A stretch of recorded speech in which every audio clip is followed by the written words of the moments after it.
Hi, everyone. I'm Beverly Vogt, founder of the New Pink Paradigm, and I'm excited today for the two guests that will be here. You may remember Kathy, who was in our last podcast, and we talked about Kathy's amazing, amazing framework of stay in the day and her breast cancer experience that led to her writing a book about her miraculous breast cancer experience and the book, The Miracle. So, anyway, so I want to introduce you to Kathy, and then Kathy's going to introduce you to Sandy, and I'm going to step back because we've got a great conversation scheduled for everybody today between these two dynamo women. So, Kathy, if you will take it away. Thank you. Thank you both for being here. Thank you. Thank you so much, Beverly, for this opportunity again. And I'm so happy to introduce my very dear friend, Sandy Van Stedum. She is the head of the breast cancer survivor and founder of Breast Cancer Support, Pink Ribbons. And she's an awesome person. And I met her through Christy, who is coming up next. Christy Journey to Wholeness group. And she would have Sundays where she would interview different people with their stories. And Sandy and I had so many similarities. We were like, okay, we're sisters from a different mother, we're twins, something. So anyway, Sandy and I became good friends on our own too. And we became a really good friend. Shout out to our friend Dawn Deems, who's also our foursome usually. But anyway, I'm here to interview Sandy, and I'm so happy, Sandy, that you agreed to do it because the minute Beverly said to me, you can invite two or three friends, which, and I said, well, I know two right now that I want to invite that they've done so much in the breast cancer community. And so I wanted to make sure that I was able to have both of you. And thank you so much for saying that you would. Oh, you're welcome. So anyway, what I'm talking about today is, and we're going to talk about your experience and everything that you went through, which was amazing. And I can't wait for the audience to hear. But I also wanted to say, before you talk about your breast cancer journey, I would love for you to share with our listeners how you and I met. We both live in different states and had never met before, yet God brought you and I together through shared experiences and then a desire to encourage and support women in the breast cancer community. And I want you to tell your story. I want you to tell your story because I thought it was so sweet. So you're on, Sandy. Go ahead, give your story. How did we meet before we get into this good conversation between us? Yeah. So, Kathy, you and I met through Christy's Facebook support, and she was doing an interview with you. And I saw you on there and I heard everything that you had gone through. And I thought, wow, this woman has had some really great God sightings in her life. I just immediately felt a connection to you, even though you live on the East Coast and I live in the Midwest. And I never dreamed ever that we'd end up meeting each other or in person or, just even having so many more connections than just breast cancer itself, as if that wasn't big enough. But yeah, so we met on there and I remember you talking about your story and about how God was talking to you and telling you that you were going to write your book. And I was probably desperate to hear validation that someone else was actually hearing from God, because my whole life I really never heard his voice or acknowledged that it could be God's voice I was hearing until I heard you say he told you to write your book. And then I knew then I need to make a connection with this. And I reached out to you through a messenger and boy, did that take off. It was like everything I was started to say, or you started to say, we finished each other's sentences, or the message would say one thing, they'd hit at the same time and they would both say the exact same thing. I was just laughing. It was just like, we were just totally meant to connect to each other. And I was so glad God brought us together. 100%. Yeah. So looking back, why do you think God brought the two of us together at this particular time in our lives? It's so interesting to think about that. Yeah. So one of the things that I touched on was me needing validation. You know, prior to getting breast cancer, you know, I was a Catholic working in a school, a private school. I was going to church. I was volunteering. I was doing all of these things to soup kitchen and pantry and, you know, everything that needed to be done at a school to help the families. But I really felt like something was missing with my faith, and I didn't know what it was. And I would go regularly and into the church, but I just really wasn't feeling a connection with my faith. Then I got breast cancer, and I'll tell you my story in a little bit.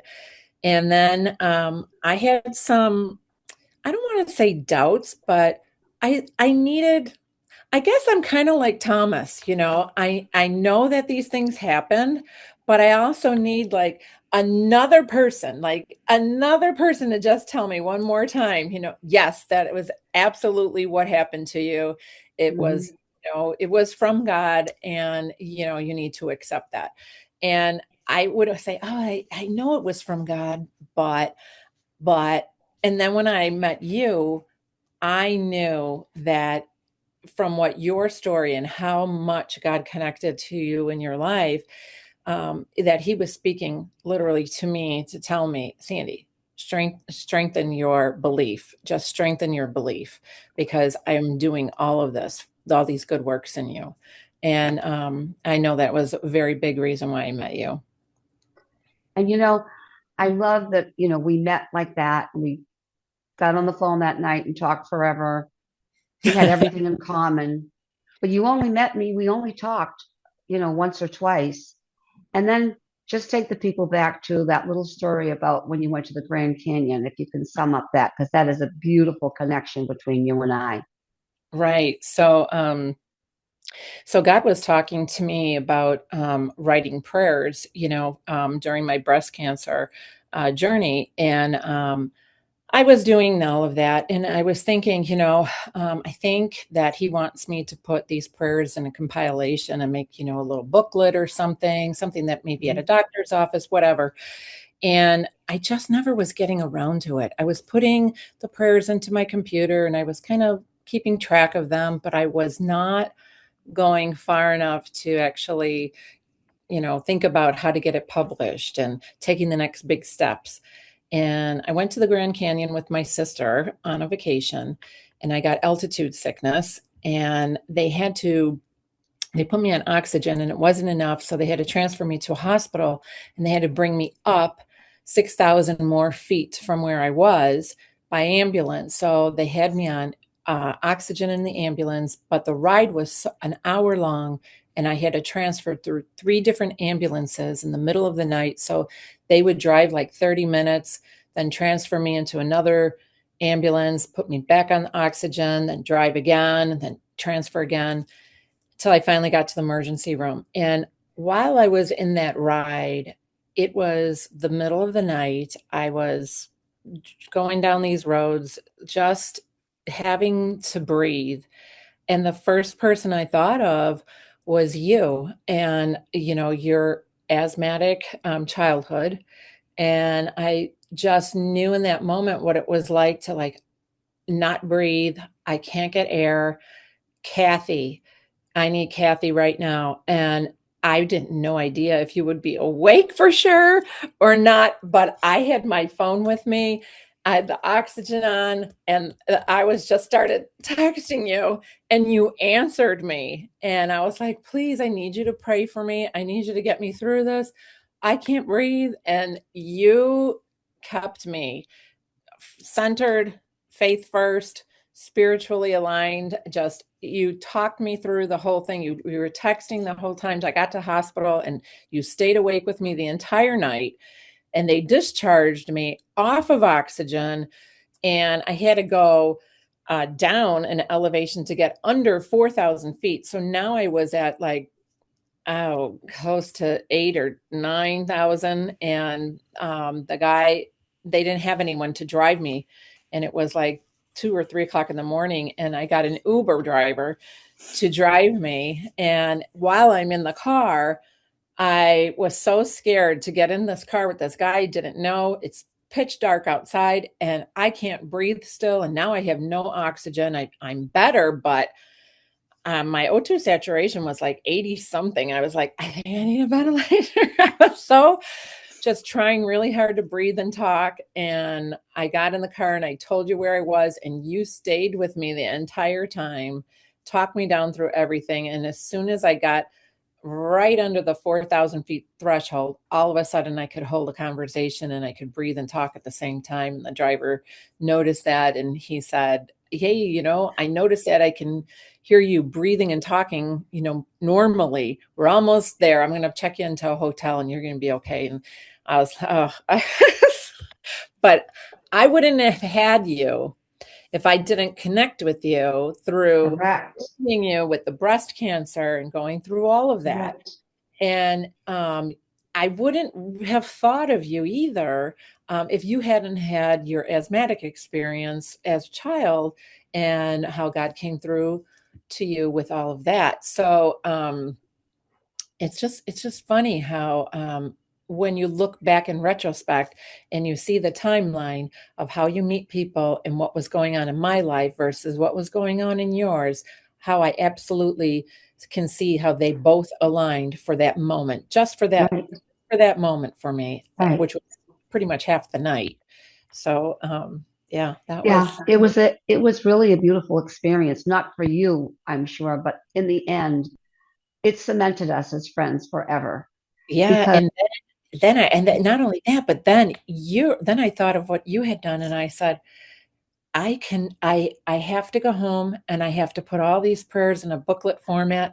I cannot delay this anymore. I am doing, and I went home and I was, in the house for like 3 days trying to, recuperate. And all I did was work on the computer. And by the end of that week, I was out at Amazon and the whole thing got published. And it was so yeah, fast. It happened like that. It was pretty amazing. So Beverly, I want to also have Sandy send you her link to her book because Sandy has truly some of the most beautiful prayers I've ever heard in my life. They are prayers that that God is speaking to her and through her. Like listening to her prayers, I'm like awestruck. Like, where did these things come from? And then she will always say, I didn't even know the words. They just came to me from yeah. God. So she went home after that and sat for hours and days and just kept writing and writing. And she published a book of prayers. And they're just hope filled. So they can help anyone out there too that's Yeah. wanting just a small book of prayers that give hope. It's just perfect. Yeah. Yeah. Thank you. Yeah. So It's true. that was a pretty That's awesome a experience. story. So now we're going to get to the heart of the talk. But I love that story. I absolutely love it. Two women who had breast cancer, different parts of the country, who met a chance meeting on another breast cancer site and told their stories, connected. And then when you're in trouble, you're like, okay, Kathy has terrible asthma. Maybe she's up. She says she's a night person. I'll get in touch with her. And it's two women. And that's what I'm saying about women are not alone in breast Yeah. cancer. That's why I wanted you to tell the story because we're not alone. There's always somebody out there who, even the asthma part, Hmm. even there we could connect on that part. So there's always somebody out there we can be helping by giving them a little hope and inspiration. And I'm so thankful, Sandy, that I have you in my life and that God decided to put you in my path. It's a blessing to me. So As I is. want you to tell, thank you. So I want you to tell your story about breast cancer, who you were then, what your life looked like at the time, and what was most important to you. Yeah. So I was 51. So it was 11 years ago. I actually just celebrated my 11-year breast cancer free date 2 days ago. So very happy about that. Congratulations. Thank you. So I was 51. I was very active. Like I say, I was working at a school office and I was very involved in volunteering. And, I had church and, God in my life. I wasn't, far from the church, let's put it like that. But I feel like I was searching for something, and I didn't quite know what it was. And I thought that, my faith was, I guess, good enough by all of the things that I was doing freely and willingly and wantingly to help people and, Sure. join all of these things and do these things. And I was always saying yes to everything. So I was happy. I was content. I wasn't, but at the same time, when it came to faith, I would hear, well, your faith would get you through it and all of that. And I'd say, yeah, I believe, and that I thought was enough, but I soon learned what faith really meant. So I'll tell you about that. Um, I went to get my annual mammogram, and they told me that I had a spot on there that was uh, calcification, and that it was possibly, just nothing, just a calcification stone, and that they wanted to biopsy it, and it was very, very small.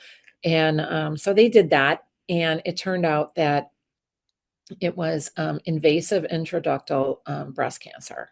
And so the doctor called me like about 3 days after that biopsy to tell me, you have breast cancer. And I felt like immediately, I just felt like I wasn't a part of this world anymore. Like I heard, we it Mhm. was a phone call, and I heard what he said, and my family was in the room with me, and I just like, because I really didn't think it was going to be that at all. I thought it was just going to be like this calcification. It's a very small thing. That's not what breast cancer looks like, I guess. I didn't know. But I really felt like my whole world just stopped, Wow. and there was like no plans, no nothing. It was just exactly, it's like very narrow, and it was just this little space. Now this is the only thing that I have. Nothing else matters now. And so he told me that, it looks like they caught it very early, and that we were going to plan this lumpectomy. And, everything's going to be fine. You're going to go on some kind of drug like tamoxifen, and, you'll do very well. And I just hung up the phone with him, and, still a little bit, shocked, but also thinking it was so small that I was pretty lucky. And Sure. that part was trying to take over the fear. Just remember, it's really small. He said they caught it very early. It's going to be okay. You just need a lumpectomy. You need, an estrogen blocker. You're going to be fine. And then he said that he would call me by Friday. So this was on a Monday. And I was washing dishes on a Wednesday, and I didn't hear from him yet. And I don't usually do that kind of a thing, but I have this field behind my house, and it's really pretty, and you can see out over, the like prairie plants and stuff like that. And I was just looking out that window, and I was just like, God, that looks so beautiful. And I just started washing some dishes, and I heard a voice outside my body to the left side of me say, there is something else wrong with you. And I got so scared because it was present. It wasn't in my head, and it wasn't intuition. It was outside of my body, and I dropped what I was washing, and I jumped and turned around because my husband was not home. My son was in school. There was nobody here. So who who was in the house? And immediately I called for my dog because I got really scared. And then I just stood there, and I started thinking, okay, the doctor told you that you have breast cancer. Maybe you're, you know, thinking things in your head, and you're having some kind of psychosis event going on. Didn't believe that I could actually hear something. So I talked back to the air, and I said, no, there's nothing else wrong with me. I saw the report. I actually saw the mammogram. I saw the little spot. There's nothing else in there. There was nothing else that doctors are worried about. The radiologist says it's okay. The doctor said it's okay. I'm meeting with the surgeon. So no, there's nothing else. There's nothing else wrong with me. I would know. They would know. And so dismiss. And then I didn't tell anybody about it.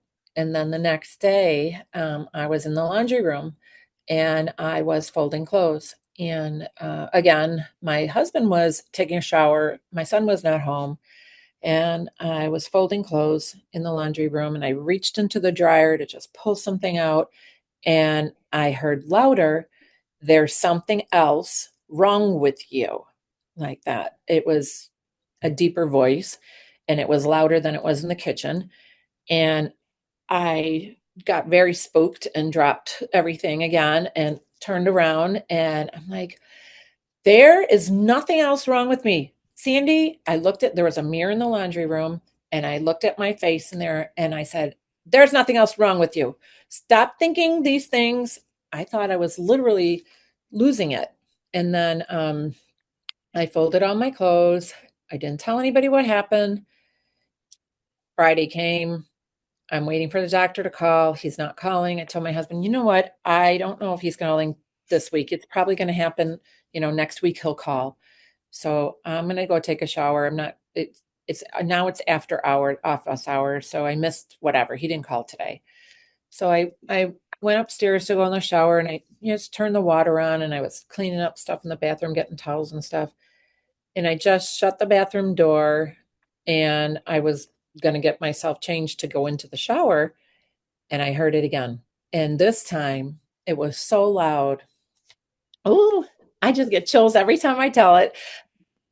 It was so loud. It filled the room, but it also brought me to tears. And I touched my face because I wasn't making myself cry. I just started to cry. It just tears were coming out. I looked at myself and it was like, this is real. What's happening is real. Could this That be? gives me goosebumps too. Yeah. I got them again. And then on my legs. And then I just like looked up and I was like, are you actually trying to tell me something? And then I shut the water off and I was like, so I went to my husband and I'm like, by this time he was outside. I went out there and I said, I have to sit down. I got to tell you something. You're going to think I'm nuts. And so I told him the whole story. And then he said, why haven't you told the doctor?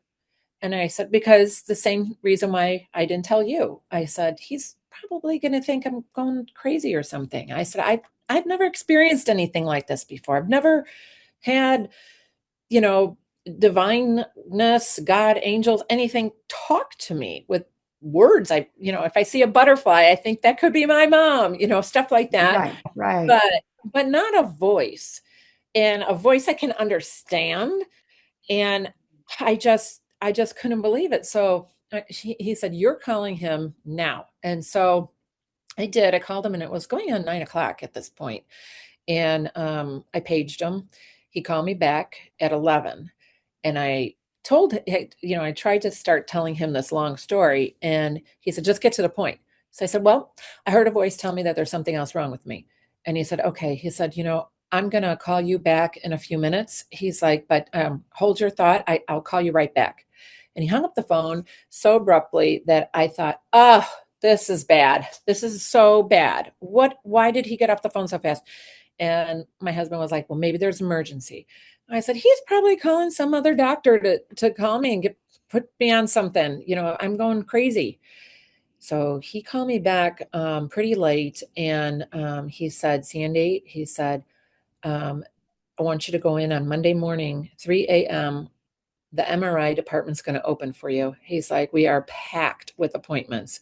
But if you say that you heard something, that there's something else wrong with you, then we're going to find out what it is. And if it is there, the MRI will show it. So I want you there at 3 a.m. There won't be, I had to do certain security because there was nobody there. I mean, the whole place was buckled up. My husband and I got there. There was no cars in the parking lot. It was dark out still. We went in, I had the MRI. 24 hours later, the doctor calls me. He's like, I'm standing here with the oncologist, the surgeon, the radiologist, myself, and we don't know what we're looking at. And I said, well, why are you calling me? I said, I am not an expert. I don't even know what you're referring to. And he's like, Sandy, I have a question for you. He's like, um, the MRI is showing something that it's calling a bruise, and it's not identifying any other cancer. There is a spot that it's identifying where we know that you have the breast cancer, but it's not identifying it anywhere else. And this bruise, now I want to ask you, do you think it's possible that you may have like walked into something or you bruised your breast? So it was in the same breast as the first cancer, but is extremely close to the chest wall and very, very deep. So I said to him, I've had all these biopsies, all these exams, mammograms, all this stuff. It's possible that something could have done that. But what about that voice? And he said, exactly. He said, so I want to biopsy that, but your insurance is going to deny this because there's no reason for us to biopsy this so-called bruise. So I said, well, I'm doing it. Let's just do it. So we went in and we biopsied it. They couldn't find it at first, and then they did. And the radiologist took 4 samples, and it was a totally different kind of breast cancer. It was invasive lobular breast cancer. It was rapidly, its growth was way growing much faster than the invasive introductal. And it looked like some very well put together bands. So it could have passed for tissue, but because it was a little bit darker than the other tissue, it was passing for a bruise on the MRI.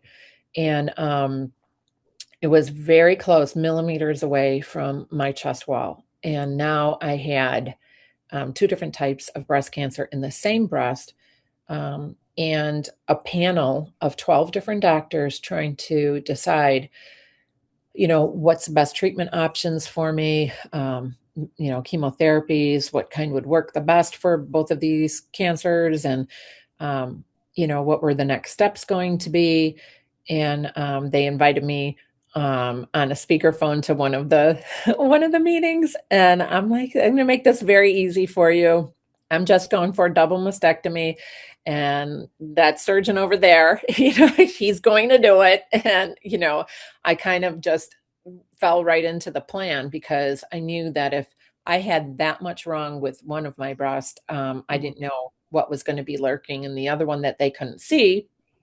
So we might as well just take care of it once and done. And so they all said that if they didn't do that MRI, there was no reason for them to do the MRI because I did have the 3D ultrasound. I had a regular ultrasound. I had the mammogram. Nothing was showing that there was any need to do any other further testing on that breast. Additionally, finding lobular cancer early is pretty difficult. And so they all told me that. I actually didn't know anything about that, but it grows very fast and it's usually not found until it's late stage. So this was very early. This was about between stage 1 and 2. So he just categorized me as stage 2. And then, it was like, it was pretty moving, not just for myself to understand that that voice was actually real. And, Yeah. and it came for me 3 times. Yes. So God doesn't give up on you. No. He does not give up on you. I No. denied it. I talked back to it. I mean, I think about that. I doesn't know there's nothing else wrong with me in the kitchen. And in the laundry room, I looked myself straight in the eyes in the mirror and I said, no, stop thinking that, Sandy. There's nothing else wrong with you. There's nothing else wrong. Like I just was like closing my ears to it. But God does just God, no. he just kept it up until, what am I going to do to make her listen? She's so stubborn, and he did. He came after me, that bathroom room. When he did that, I just had no other alternative but to say what happened. There was no way I could ignore it. Yeah. And one other thing that I want to say is the day of my surgery, I was ecstatic. I was so lit up to have my surgery. I mean, we were at the surgical center and nurses were coming by going, "Are you okay? Do you need anything?" I'm like, "I'm fine. Everything's great."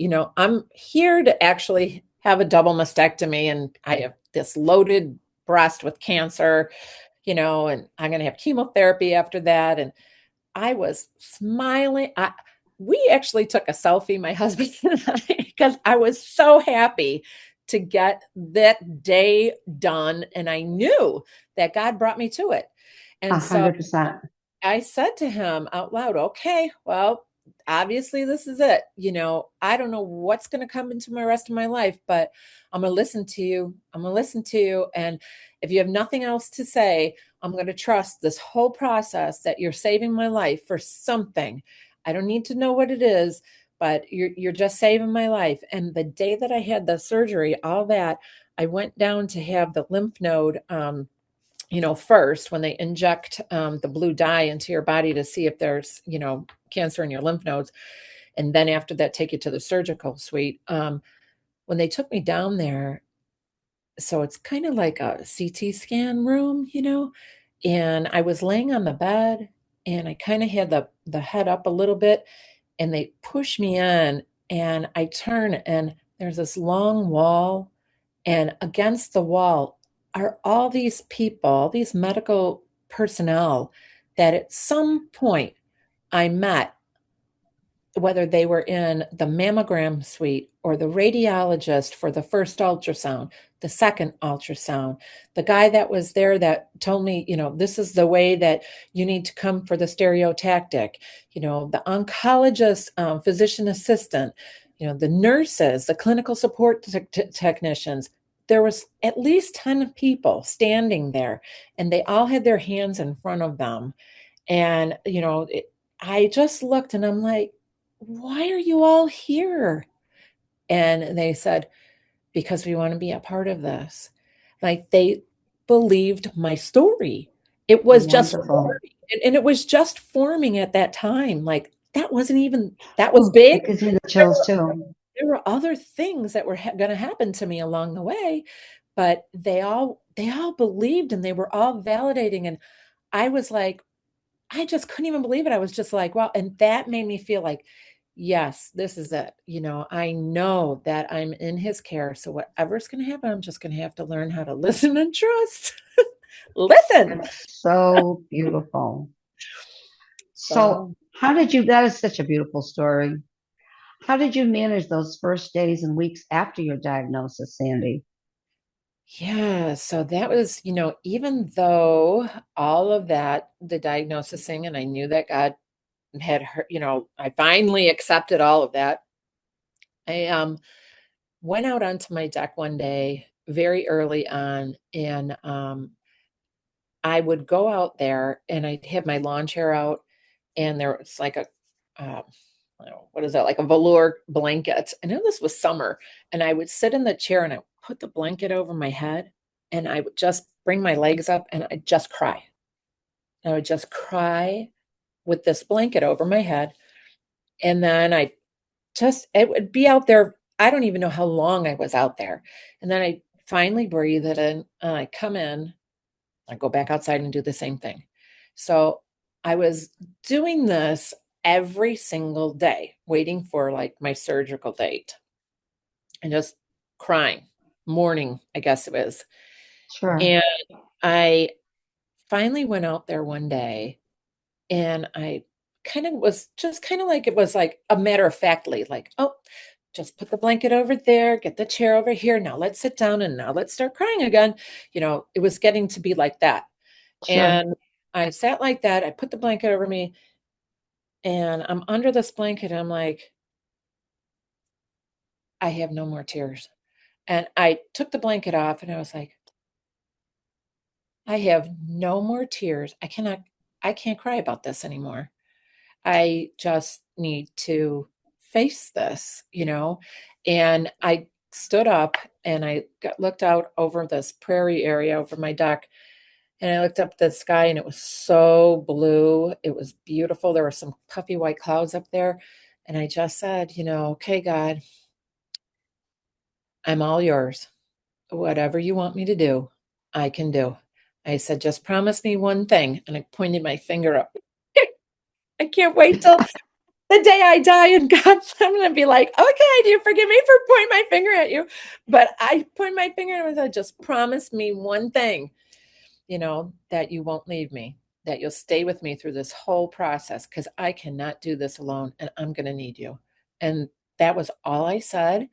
And immediately I felt like, just like this, I could breathe, like, like this whole thing just got like all of it just like left. And my whole attitude just totally changed after that. It was really, really nice. So why do you think that God showed up for you like that? Like he just out of the blue, he just showed up for you like that. Yeah. I never asked, why did I get breast cancer? I've never asked that. A lot of people say, oh, why Nor do you did think, I. yeah, why did you get breast cancer? I'm like, well, what were you doing? Why did you get it? I've never asked that. I've never even thought about it. But I have asked myself time and time again, why do you think God did that for you? And in the beginning, I'd say after my chemotherapy was over with, that really started, I started really absorbing that, trying to find an answer. Why do you think God did that? I know that I got this gift during all of it to write these prayers. I never wrote prayers in my life. I mean, for me to write a prayer would have been pretty jokey before all of this. And, when I told my You're husband good at it. I was writing prayers, he goes, you're writing prayers? And I was like, yeah, listen to this. He's like, how long does it take you to do that? I go, I just did it. I just typed it out, So, God's speaking through you, yeah, so it was pretty amazing. 100%. So that was happening. But, I have asked that. And in the beginning, I asked it, and I kind of was searching and I wasn't hearing anything and I wasn't, thinking anything. But I will tell you, over the past 11 years, there has been every single year something, and it's not even something big, but something that has happened that I find myself, it's the weirdest thing. I just am doing my life, and all of a sudden I find myself going, oh, I get to do this, or I get to be here for that person, or they wouldn't have known that if I wasn't here. Something Right, like that happens, but it's not like, and it's usually just like one thing. And it's not like me purposefully thinking that or looking that it just actually comes to me like, right. and then I know. And then I'm like, oh, could it be that small? Could it be that he just saved me because it was that small? Recently, my son got very sick, and we were in the hospital in intensive care with him, and I was praying at the time, and and I knew, then I said, now I know why you really saved me, because I could not have been here for all of this, and that was pretty intense. So, um, Yes, definitely. So many people hear about a miracle story and they focus on the event itself, but often the greater miracle is who we become afterward. We've talked about that, you and I, but how did the breast cancer experience change you? And what did you do with your afterward? yeah. So everything changed for me. My job changed. I actually got a job right the like a week before I started chemotherapy. Who does that? Who goes for an No, interview 4 weeks, 4.5 weeks post-op double mastectomy? I could barely drive a car, to a pillow underneath the steering wheel. I thought I didn't know if I was going to be able to do it. And I got the job, but I told them, every 2 weeks on Thursday, I need to take off, and I'll need to take off Friday after that. So I'll need these 2 days off. And they said, well, we're not paying you for that because you won't qualify for sick time. And I said, well, if you're still going to hire me, I have something going on in my life that I need to do. And I didn't tell them that I had, breast cancer. I was going to get chemotherapy. I just told them that, and they said, well, we're going to hire you anyway. And so they did. And I got the job. I started right before the chemotherapy, and then I went through the chemotherapy. I put a wig on. People asked me, "Did you do something different to your hair?" People. And I said, well, I'm actually going through something. When I'm ready to talk about it, I'll let you guys know. But right now, everything's okay. And they were like, okay. I didn't want any extra attention, or I didn't want anybody treating me differently. I just wanted to go and give everything that I had to my job. And that is working with special ed kids. So I didn't want Wonderful thing. I didn't want that to change. So my job changed. My denomination changed. I ended up leaving my church, not because of anything of the church itself, but just because me, like I say in the beginning, I felt like I was searching for something, and I didn't know what it was. So I became non-denominational, and I started really focusing on building a relationship with God, learning how to just talk to him and know that, how important it was that he just really wants to hear from you, from your heart, and if you really want to try listening to him, you got to have no distractions at all. Usually it's at night when everything is calm and peaceful, and Mhm. you have nothing in your mind. I've actually had him talk to me during my chemo, and I thought that I was hearing something, and I said, I'm in my to myself, I'm talking to my head. I'm like, am I really hearing something? And I heard empty your mind. And I was like, whoa, he can he is listening to me talking to myself, and I didn't know how to empty my mind. So I concentrated on just like the sound of air going in and out of my nose. And then I wasn't thinking any thoughts. And then I heard what he had to say, and I had learned to keep a journal next to my bed, and I wrote everything down that I would hear. But that changed. I started writing the prayers. I never did that before. That changed. I knew that God was calling me to do something to support women with breast cancer, so I started like uh, taking like bags, to the office, to the oncology office, and things like that, or making these little gift bags and sending them out to people that were just getting diagnosed. But what I ended up doing was learning that just doing these little things was enough. Just, oh, I don't know, having yourself be um, tell your story, would be enough. So Right. I hadn't yet opened up the Facebook page, but I was learning that these little things were good enough. And an example would be, I was in Menards, and there was a woman in there with her head shaved, and she was looking at something. And I had walked by with the cart, and I saw her, and then I stopped in my tracks, and then I went back, and I walked over to her, and I said, excuse me. I said, I don't mean to interrupt you or anything, your day, but I had that haircut not too long ago. I said, Right. and I just want to give you, a hug, or, just give you some encouragement. And she reached out and said, oh, thank you so much. Oh my gosh. So I started doing that. I would notice when I would be out, there would be always somebody there.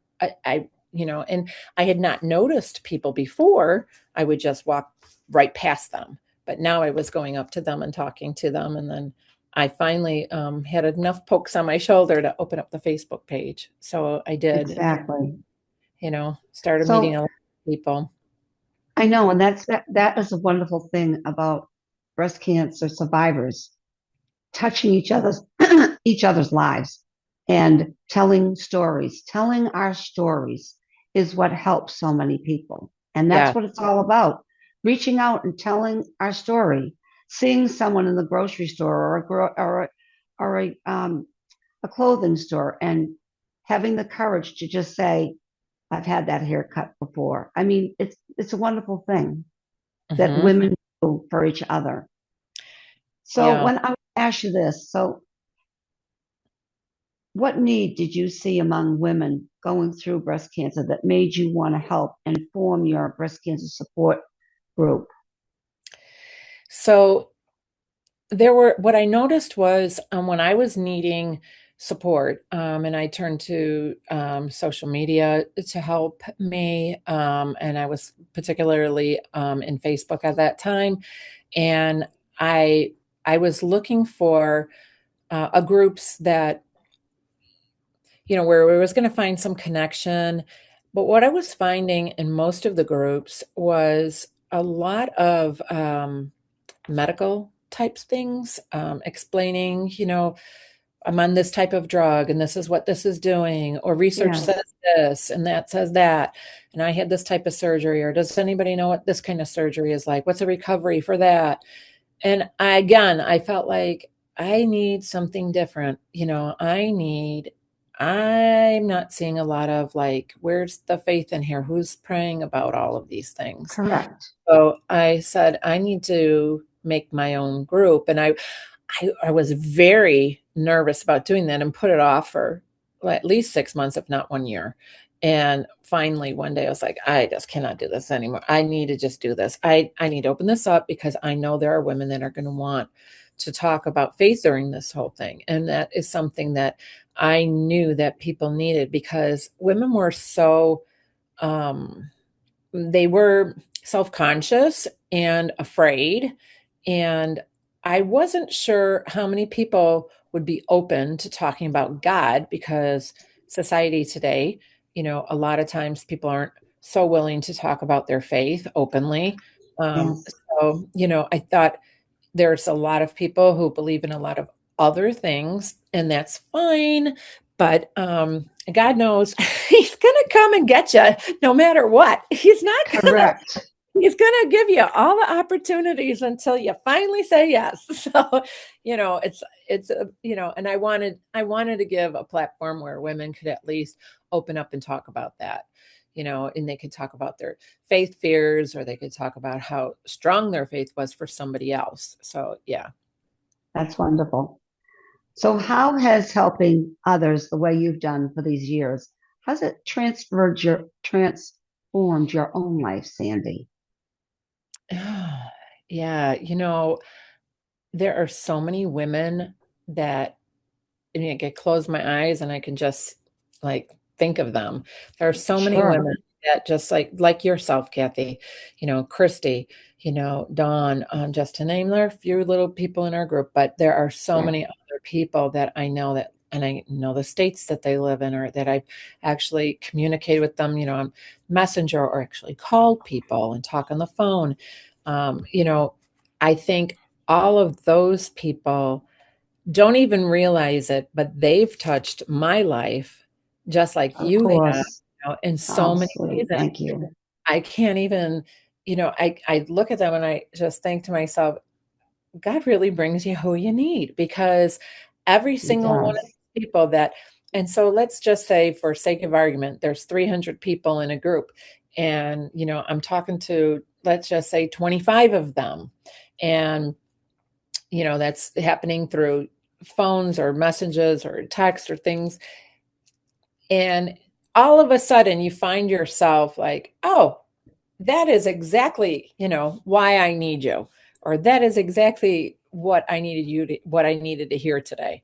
I have people that will just message me something that know nothing about what is going on in my personal life. And I just like blown away, like, how did you even, who would even, hey, I saw this verse today and I thought of you. And then it has nothing to do with being a good friend. It has everything like, I don't know how this would reach you, but I feel like I need to send this to you. And it does. It reaches me, beyond what they would even know. So, yeah.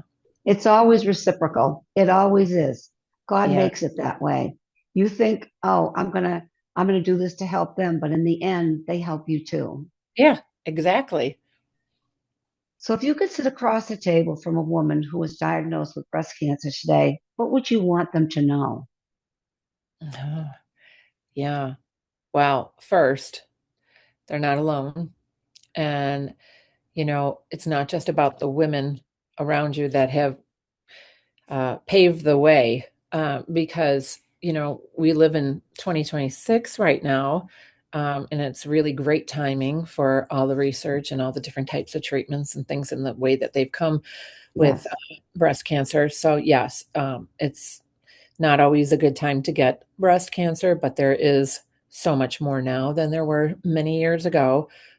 So that's something. But to know that women who have breast cancer, who have been in their shoes, it's a sisterhood. It's a totally different type of, not just the woman across the street or the woman that you meet, at the grocery store. It's a bond. it's a Everyone, true bond. it is a bond, and people need to know that, if you feel alone, join in one of these groups, try your best to open yourself up to talking about it, reaching out to people to find out people that are in your area, or even if they're not in your area, just reach out to them and tell them, how was your experience? I need a little bit of hope, because everybody's story is just loaded with hope. There's Yeah, so much God in all of it. It's just unbelievable. So the more you start digging into relationships and talking with people, you'll find that, so I would tell them that, and I would tell them, God knows everything. He everything. knows everything. So if you're worried for 1 second that he's not listening to, doesn't know your circumstance, God was looking out for me before I knew what I needed to pray for. Imagine that. Yeah, so there's actually a verse in Bible about that, and it's in Isaiah 65:24. It says, "Before they call, I will answer, and while they are still speaking, I will hear." And that became my favorite Bible verse after that, and I found it by accident. We know there's no accidents. No, Somebody showed me where divine that. intervention. How did I find that verse? I mean, like, I'm not a Exactly. Bible thumper. I never did that. So, but yeah, he knows all of it. And, so if you just open your mind for one little, just a little tiny bit, to think, okay, God knows it all. Now, all I need to do is just ask him to help me. Ask him to help me, you know, not a plea bargain, not anything like that, not you better do this, or God, you just have to, just ask him and sit back and trust that he will help you. That's what I would tell them. Love it. What does living with hope mean to you today? It means security, you know. Yes. It means, you know, if I didn't have hope, I would not um oh, that would just not be a very nice lifestyle for me. So Right. yes, security, gratitude. It just means, you know, I don't have to worry because I have the hope that anything is possible. You know, Right. that's all I have to keep believing. Yeah. So if listeners remember only one thing from our conversation today, what would you want that one thing to be, Sandy? Well, that God hears you, definitely. Right. God hears you. You know, I've had people ask me a lot of the time, what did that voice sound like? Did you think it was God? Who do you think was talking to you? Do you think it was somebody who died? You know, all these questions. And the only thing I can answer is, there was only one divinity that would know that there was something else wrong with me. Correct. And that divinity wanted me to know so I could do something about it. And I did. I went to I went to the doctors. I put up a fight about it, but I did. And they did something about it and they all listened to me.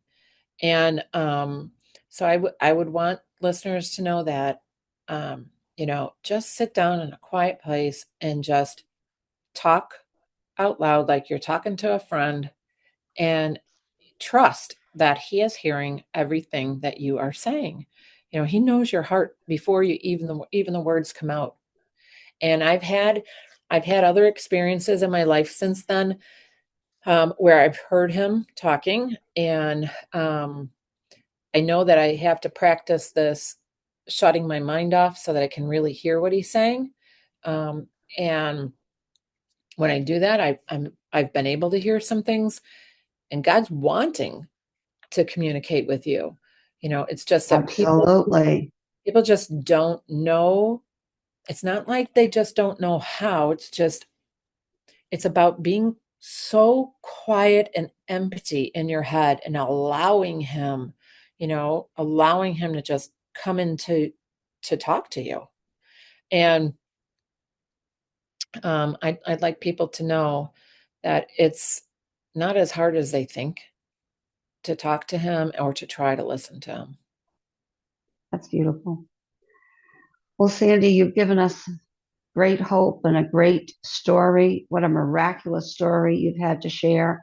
I know the first time I had heard it, and even to this moment, it always touches my heart and my spirit.